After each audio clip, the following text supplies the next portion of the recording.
하나님 아버지, 지난밤에도 편히 쉬게 하시고 오늘 아침에도 생명 주시고 건강 주시고 힘 주셔서 하나님 앞에 나오게 하시니 감사드립니다.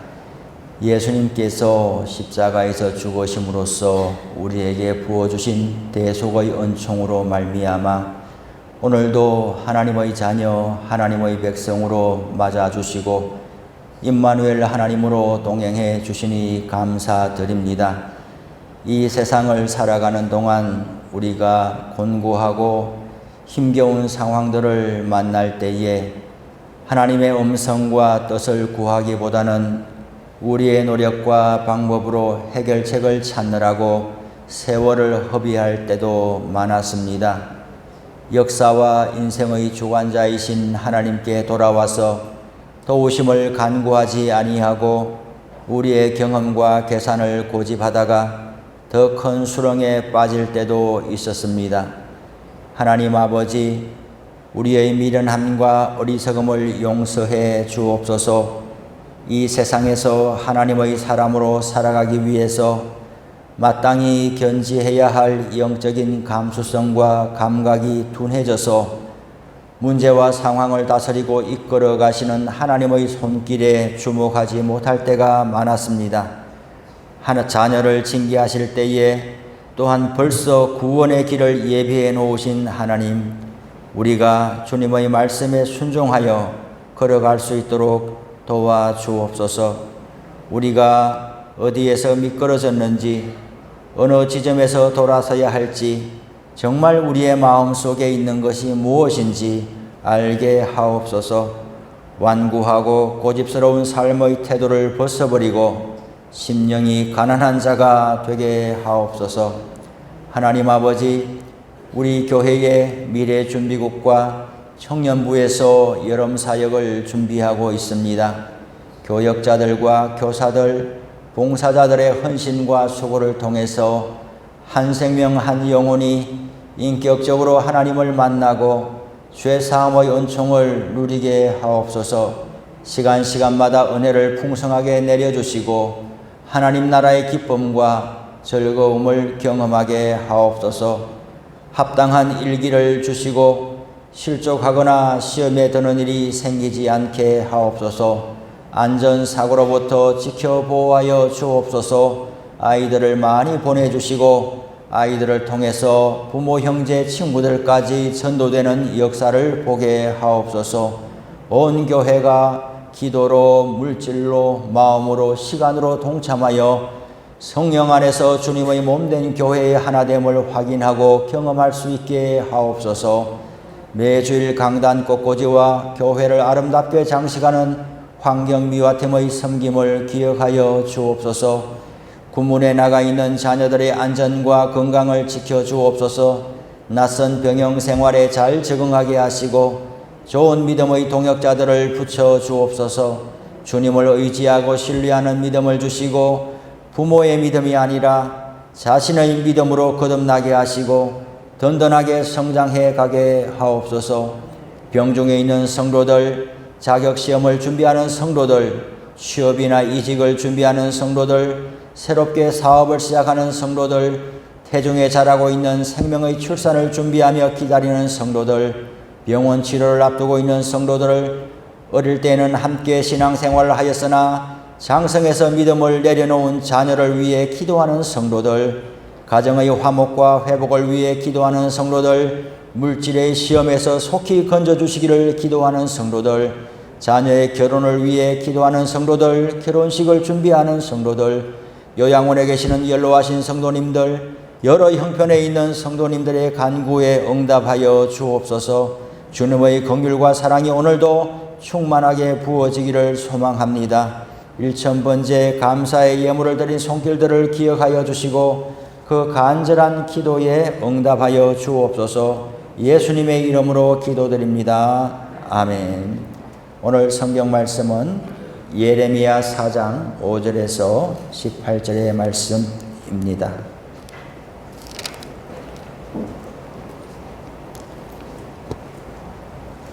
다 함께 읽으시겠습니다.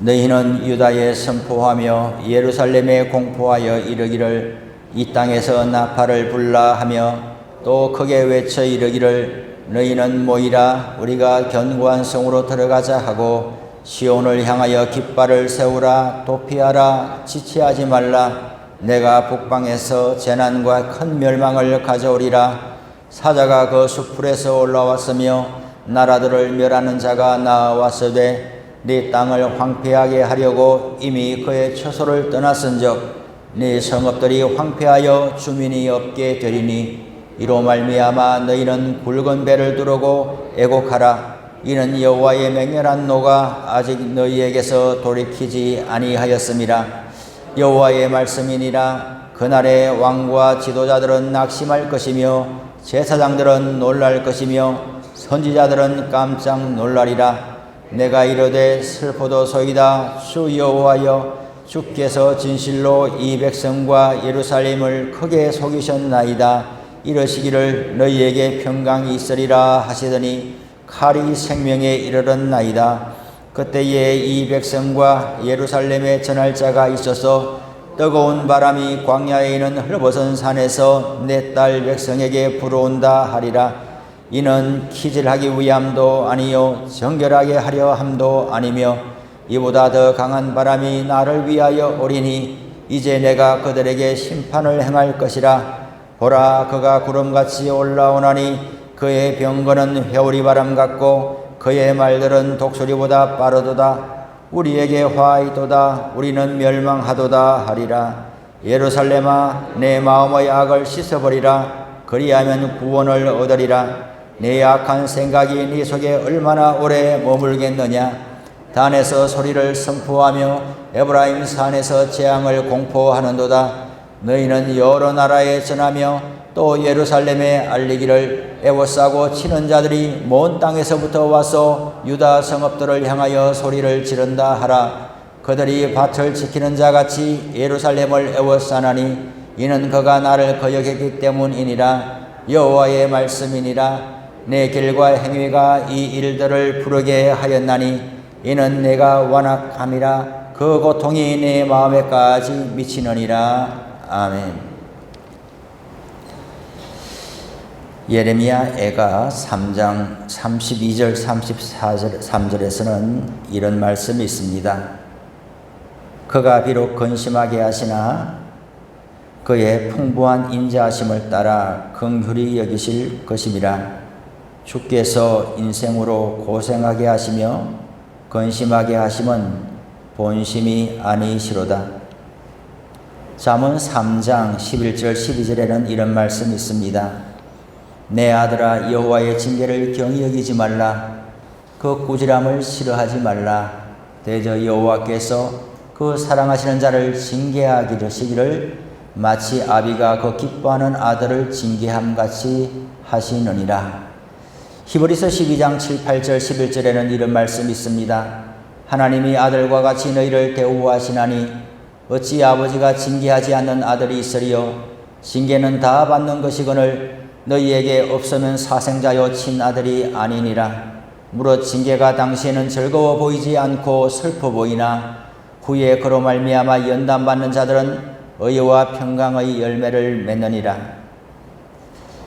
예언서에서 가장 빈번하게 등장하는 말은 아마도 돌아오라, 휴버라는 말입니다.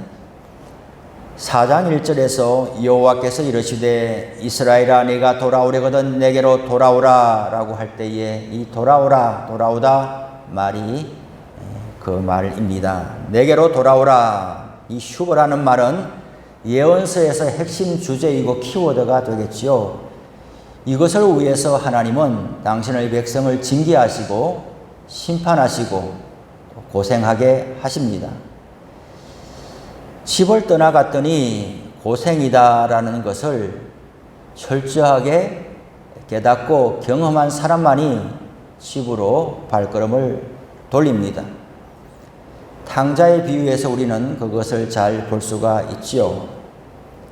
그러면 어떤 사람이 돌아오지 않는 사람이 될까요? 집을 떠나서 살아가는 것이 너무 좋은 사람은 집 생각이 나지 않는 것이죠. 탕자도 돈이 다 떨어지기 전까지는 집에 올 생각을 안 했던 것이죠. 집에 있을 때에 좋은 기억이 별로 없는 사람은 집으로 다시 돌아올 생각을 하지 않게 되겠죠. 돌아오고 싶은 마음은 있지만은 더 강한 세력에게 붙들려 있는 사람은 돌아올 수가 없겠지요. 오늘 본문에는 유다와 예루살렘의 재난과 큰 멸망이 임박했음을 알 수가 있습니다. 백성들은 지체하지 말고 속히 떠나서 안전한 성읍으로 피신하라고 합니다. 하지만 안전한 성읍이 어디 있을까요? 안전한 성읍이 없습니다.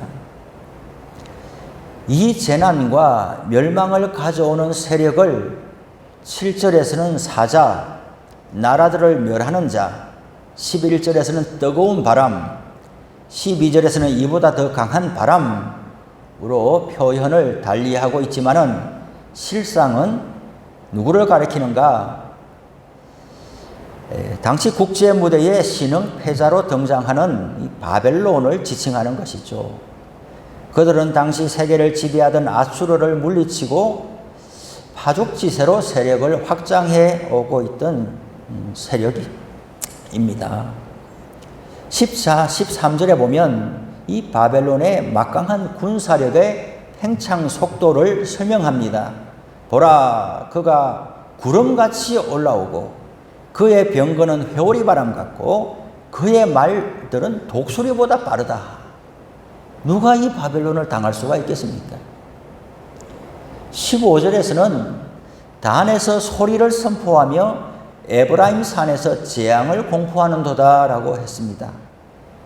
이 단에서부터 브엘세바까지 이런 표현이 성경에 자주 나옵니다. 우리말로 하면은 백두에서 한라까지란 말이죠. 단은 이스라엘 영토에서 제일 북쪽에 있는 곳이죠. 에브라임은 중간 정도에 있는 지역이죠.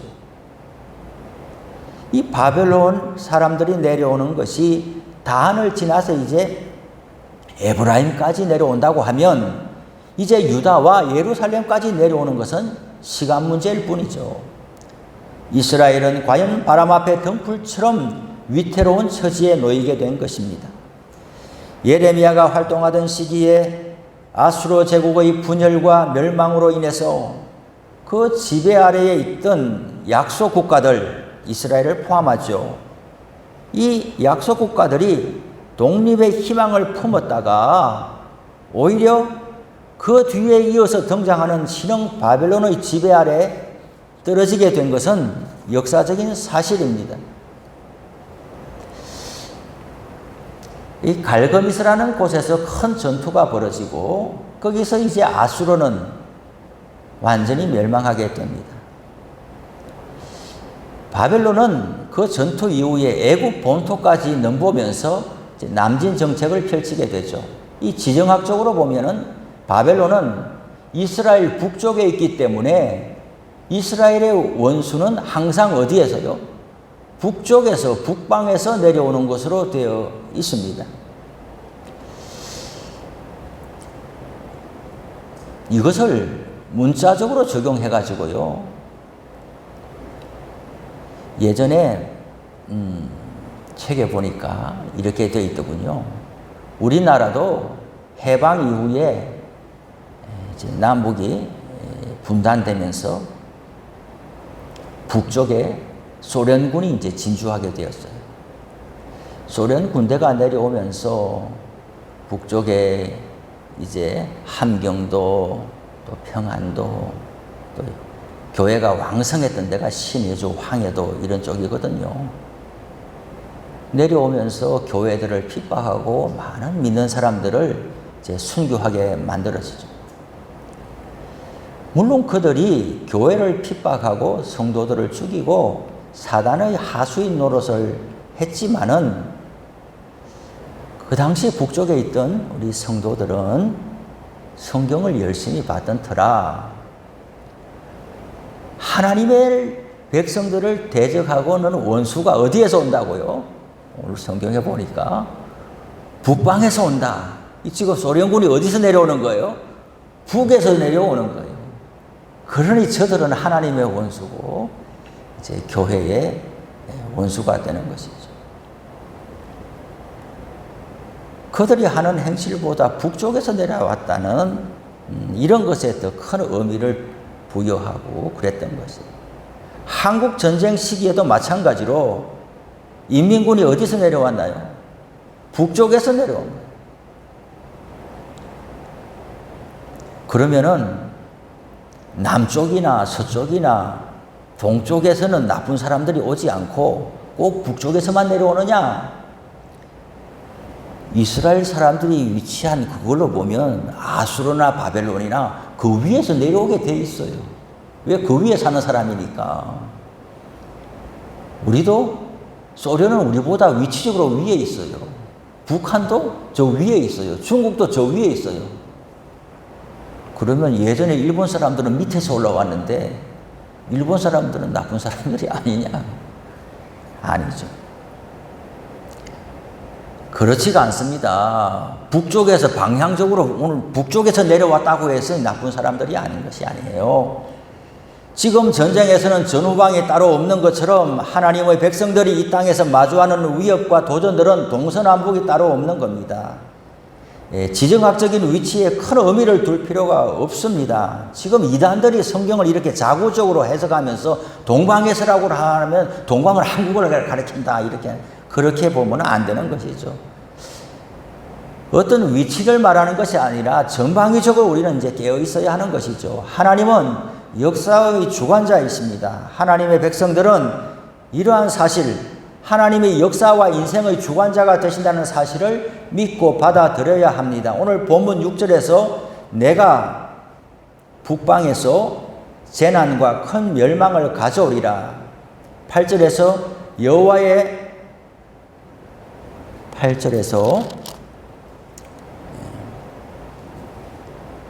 여호와의 맹렬한 노가 아직 너희에게서 돌이키지 아니하였다. 12절에서 내가 그들에게 심판을 행할 것이라. 17절에서 이는 그가 나를 제가 원고에 오타를 쳐놨네요. 17절에 그가 나를 거역했기 때문이라. 계속 지금 이스라엘이 당하게 될 큰 재난과 멸망의 주체가 누구라고 되어 있습니까? 하나님은 내가 즉 여호와 하나님의 의지, 여호와 하나님의 주도권을 강조하고 있는 것이에요. 지금 이스라엘이 마주하고 있는 큰 재난과 환란은 표면적으로는 당시 국제 질서 재편을 주도하고 있는 바벨론의 군사력 팽창에 의한 것으로 보이지만은 실제로는 그것이 아니라 여호와 하나님께서 이스라엘을 징계하시고 깨닫게 하셔서 다시 돌아오도록 하기 위한 방편이라는 것이죠. 이면적인 의도가 표면적인 세상을 움직인다는 사실이에요. 하나님의 지하운동이라는 제목의 책이 있습니다. 세상에서는 별의별 일들이 많고 나라의 흥망성쇠와 권력의 부침이 거듭되고 잊히고 하나님의 백성들은 때로 그 앞에서 너무나 무기력하고 대책 없이 그저 수동적으로 상황을 받아들여야만 할 때가 많지만은 그럼에도 실상은 하나님께서 그 모든 것을 통제하시고 통치하고 계신다는 것을 깨닫게 하는 책이 이제 하나님의 지하운동이라는 책인데요. 그러므로 우리는 세상을 살아가는 방법이 어떻습니까? 항상 하나님께서 이 세상을 온전히 통치하고 계신다는 것을 믿고서 어떤 상황이 발생할 때에 하나님의 말씀을 경청하려고 하는 태도를 우선적으로 가져야 하는 것입니다. 영적인 관점에서 접근하는 습관을 들이는 것이 중요하다는 것이죠. 하나님의 지하운동이라는 것처럼 표면적으로 볼 때는 무슨 일이 벌어지고 있어요. 이 상황으로 보면 국제 정세가 재편되고 있고 나라가 망하기도 하고 나라가 일어서기도 하고 권력자가 일어서기도 하고 사라지기도 하고 인간 세상의 모든 일들이 많이 일어나지만은 거기에 마음을 빼앗기다 보면 길을 잃어버린다니까요. 하나님의 사람들은 하나님이 역사를 주관하고 다스리고 계시며 이 지상 위에서 일어나는 일들의 이면에서 움직이는 하나님의 손이 있다. 그러므로 하나님의 손이, 하나님의 마음이, 하나님의 의도가 어떻게 흘러가고 있는지를 귀담아 듣고 하나님은 그걸 말해주게 되어 있으신데, 거기에서 길을 놓치게 되면은 해결책을 찾느라고 세상 일 다 보는 거예요. 하나님의 사람이 문제와 상황을 만나서 해결책 찾아다니느라고 정작 그 상황을 통해서 하나님이 준비하시고 의도하신 메시지를 하나도 듣는 귀가 없게 된다는 이야기예요. 표면적인 일을 움직이는 것은 이면적인 하나님의 손길이라는 것이죠. 그래서 영적인 안목을 가지고 이 세상의 일을 바라볼 수 있는 그런 습관, 훈련이 우리에게 너무나 중요한 것이에요. 강렬하게 드러나는 현상에 너무 매몰되다 보면은 하나님의 음성을 놓치게 되는 거예요. 현실적인 해결책을 찾는 데 몰입하다 보면은 하나님의 백성으로 지금 내가 살고 있는 것이 아니라 이 세상의 백성으로 열심히 살아가고 있는 거예요. 하나님을 믿는데 하나님과 관계없이 열심히 살고 있는 거예요. 그래서 관심이라는 것이 있어요. 관심이라는 게. 우리가 어려운 일을 당한다고 해서 그것이 다 뭔가 나쁘게 일어나는 일만은 아닌 거예요. 그렇다고 또 내 마음에 꼭 합한 대로 뭔가 계속해서 일어난다고 해서 그것이 계속 축복이라는 이야기도 아닌 거예요. 중요한 것은 하나님의 의도와 마음이 어떻게 되어가고 있는지에 대해서 물어야 되는 것이죠. 오늘 본문에서 하나님께서는 이스라엘을 돌아오게 하기 위해서 재난과 환난을 사용하십니다. 그러면서 원인 진단과 처방까지 선명하게 내려주시는 것이에요. 왜 이런 일이 생기느냐? 하나님이 왜 이런 일을 지금 허락하고 있느냐? 너희에게 이런 일을 왜 당하게 지금 하느냐? 14절에서 예루살렘아 네 마음의 악을 씻어버리라. 그리하면 구원을 얻으리라. 네 악한 생각이 네 속에 얼마나 오래 머물겠느냐? 17절 18절에서는 이는 그가 나를 거역했기 때문이라 여호와의 말씀이니라. 네 길과 행위가 이 일들을 부르게 하였나니 이는 내가 악함이라. 그 고통이 내 마음에까지 미치느니라. 하나님은 어떤 일을 행하실 때에 하나님의 백성에게 그 원인과 거기서 벗어날 수 있는 길까지 다 지금 알려주고 있잖아요. 그러므로 이스라엘이 이런 환난을 만나게 된 것은 하나님을 거역하고 떠나갔기 때문이고, 그러므로 이 환난에서 벗어나고 구원받는 것은 다시 하나님께로 돌아오는 것에 길이 있다는 것이죠. 예언서는 틀림없이 신명기적 관점에서 예언서가 대부분 다 기록이 되어 있어요. 어떤 어려운 일을 만나면 반드시 네 죄가 있겠구나. 그런데 우리가 조심해야 할 것은 이것이 다 맞는 게 아니라는 거예요. 왜요? 성경에는 욥기가 있습니다. 욥기의 욥의 친구들은 전부 다 신명기적인 생각을 가지고 네가 어려운 일을 당하는 것을 보니 죄가 있구나. 네가 축복받고 잘 되는 것을 보니 하나님 잘 섬기는 곳이야. 이런 이분법적인 관점을 가지고 평생을 신앙생활을 해왔고, 친구가 어려움을 당할 때에 그렇게 하면서 이 나쁜 사람아 네 죄를 회개해 이렇게 했지만, 나중에 하나님은 욥의 친구들의 손을 들어준 것이 아니라 욥의 손을 들어준 거예요. 나는 특별히 잘못한 게 없는데 왜 이런 일을 당하는지 모르겠다라고 하나님 앞에 항의하고 따지고 불평하며, 그래도 하나님의 음성이 들리지 않으니까 기다리고 참고, 그 씨름을 하나님께서 칭찬하신 거거든요. 그럼 오늘과 같은 말씀을 예언서를 읽을 때에 우리는 신중해야 되는 거예요.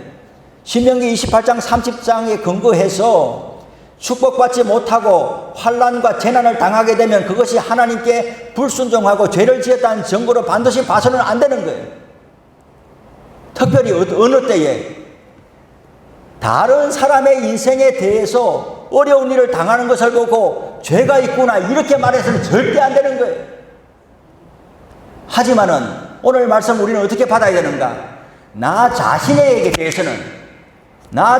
대해서, 우리 가정에 대해서는 어떤 상황이 발생했을 때에, 어려운 일이 발생했을 때에, 상황이 일어나게 되면은 내가 하나님 앞에 범죄한 것이 있는가? 내가 돌이켜야 할 죄가 있는가? 이런 것을 나 자신에 대해서는 엄격하게 묻고 하나님 앞에 간구하고 돌이키기를 힘쓰고 그런 점이 있는지를 찾아야 되지만은, 다른 사람에 대해서는 신명기적인 관점을 가지고 욥의 친구처럼 해서는 안 되는 거예요.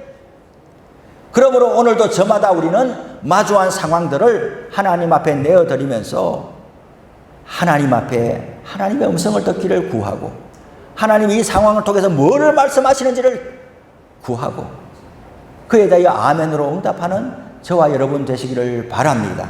주기도문 하시겠습니다. 하늘에 계신 우리 아버지, 아버지의 이름을 거룩하게 하시며 아버지의 나라가 오게 하시며 아버지의 뜻이 하늘에서와 같이 땅에서도 이루어지게 하소서.